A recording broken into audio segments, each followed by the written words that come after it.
Okay, y'all. So, hey, y'all, it's Geek. I'm actually still clocking in at work. Don't snitch on me now, okay? I'm waiting for a call to come in. Yes, I'm muted. Anyways, so, hey, y'all, it's Geek, aka Ali. I'm a social media commentator. No, I don't have any credentials. I'm just yapping like you guys. Just jump right into this video. Shit, not the stuttering, but y'all get me. Y'all know what I'm trying to do. So, I've been seeing some really interesting discourse on Twitter about like how Nick has somehow, been shaded from like all like the critiques that people have of him, and that's just simply not true. It's literally just simply not true. People have been critiquing Nick since like day 3. Like we've been criticizing that man, okay? Like we didn't like the fact that he did Bella Dasha and Sierra. I remember people for days talking about that. People still question him about the whole Jeremiah thing, right? Obviously, that was one of the hugest criticisms that I could remember. And as a matter of fact, I criticized him with the way that he closed off with Sierra and seemed like he wasn't giving her all that, like, enough energy. At least the way that they at least edited on TV, it didn't seem like he was giving her enough energy.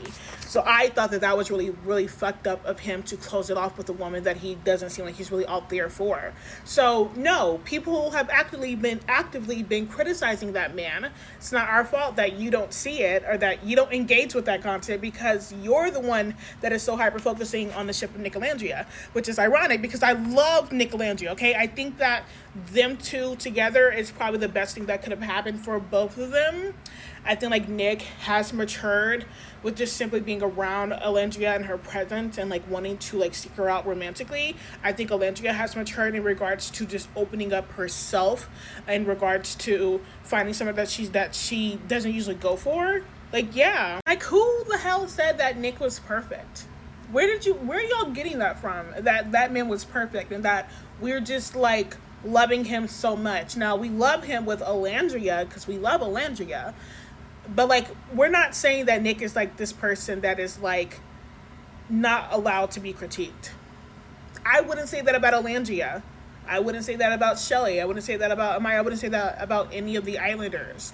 People have the right to critique any Islanders individually, even as a couple, right? So that's, like, one thing about stan culture, parasocial culture in regards to, like, these shows, and you get so attached to these, like, contestants and everything.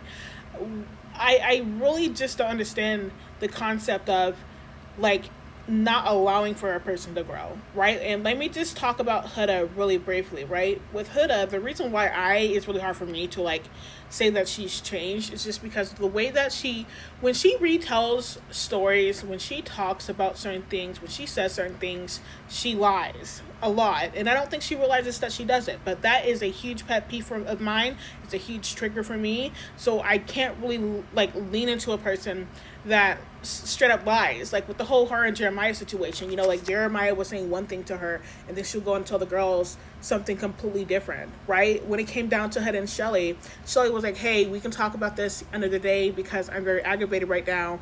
And then when it came down to talking to Iris and Amaya, like about it in the kitchen area, she was like, she just doesn't want to talk to me. She's not giving me the chance or the space to talk. Like, that girl lies. She's a liar, right? And I don't think she realizes that she does it, that she's a liar. She also got caught in a lie when it came down to Call Her Daddy podcast. When the podcaster asked her, or the interviewer specifically asked her about the whole Ace situation, she was like, oh no, I was just, twerking on his like stomach, like like it wasn't a big deal, I just don't get it.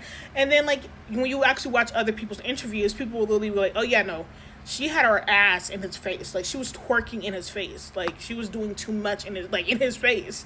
So it's like the girl tends to lie quite a bit. So that's just my opinion about Huda. The reason why you probably would see me kind of like stick up for Nick in a little, like in a way, is because I think that he's matured, at least like outside the villa. Like in his few interviews by himself, he's admitted like, yeah, no, like the whole Jeremiah situation is like, I think out of context. Like, I really do want to talk about that.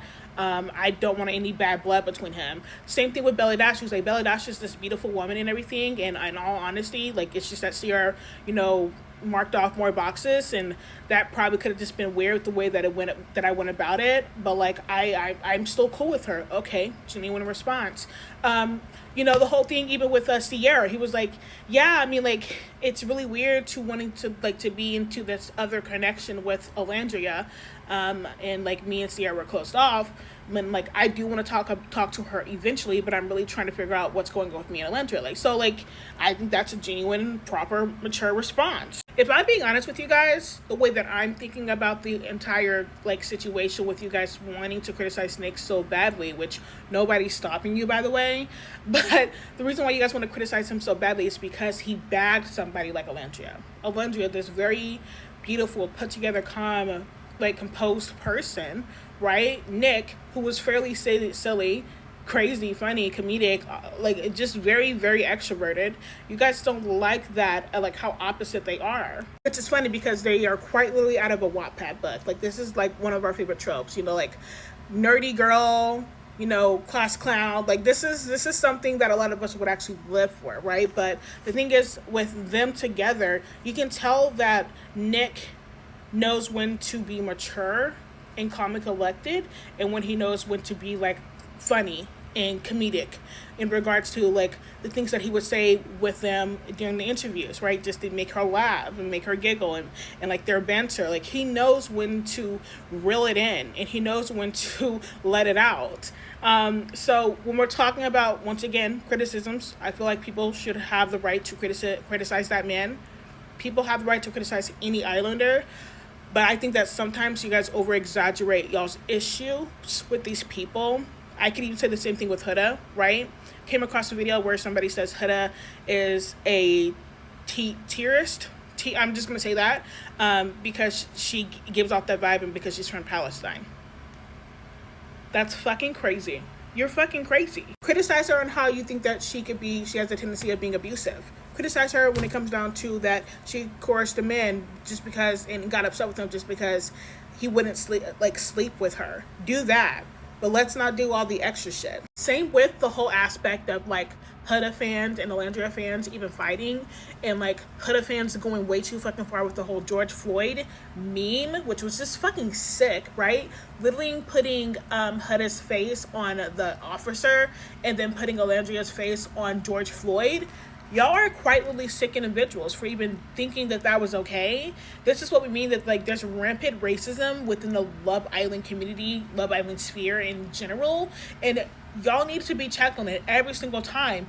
The same shit with season 6, Love Island USA season 6. Y'all were doing the same shit with Janae and Serena. You guys are weird. Y'all are weird. Y'all have some genuine hatred for black women, specifically dark-skinned black women. It's disgusting. Also, let's talk about the way that you guys talk about accountability and criticisms, right? You guys talk about accountability when it comes down to Alandria and Shelly in regards to like the small little tiny things that they've done, but you guys will continue to make excuses for Huda. And I think that's where you guys fuck up, right? If you're talking about holding people accountable, then I think you should talk about holding everyone accountable and criticize them all equally, right? And when you don't, then that's when you have a fucking bias. Let's be honest, right? Now, I will admit that I'm a little biased when it comes down to Shelly and Alandria, because I really don't think that they've done something to the point of receiving so much hate compared to Huda. Now, mind you, I don't think Huda deserves hate. I think people should be very cautious with people like Huda. That's the difference. She doesn't deserve hate. She just deserves people to kind of tiptoe around her, or at least stand up and actually be honest about the issues with her, But that is all we have for tonight. Thank you guys for tuning in to my little commentary video. I will talk to you guys next time. Mwah.